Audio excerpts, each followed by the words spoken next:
Hi guys, I'm the Stephen D, and here is another adventure I want to share. One of the things I learned in Baler is I got to learn to surf. It's just a 1-hour training and experience. First, I learned how to balance and control the board.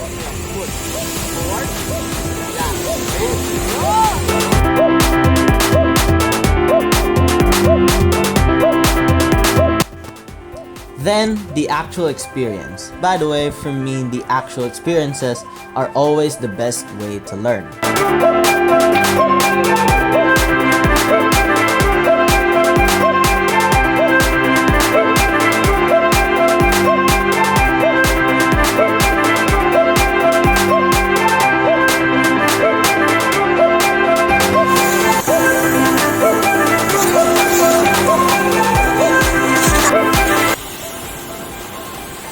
I got the bumps and falls and the waves kept knocking me down. Yet with the help of Kuya Kape, my trainer, and the motivations I have, it became fun playing with the waves.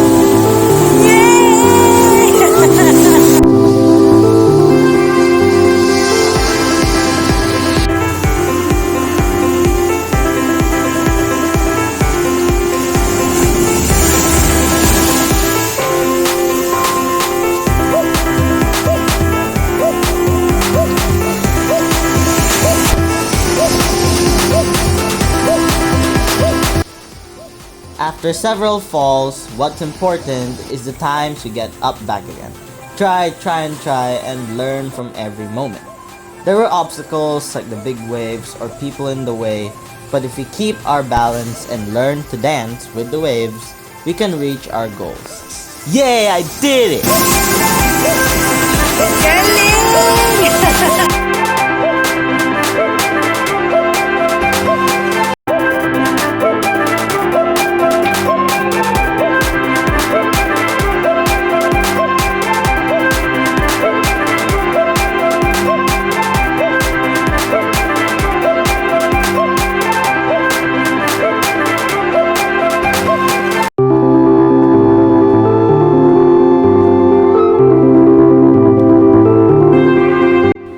That was a great experience in Baler.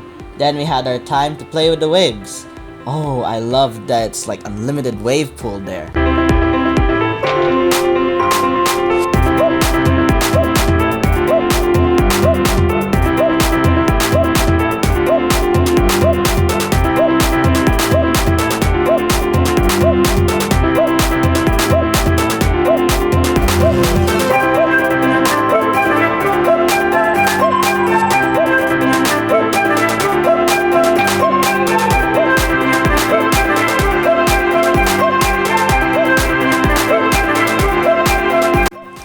One favorite thing I love is playing in the sand, then a dip in the pool.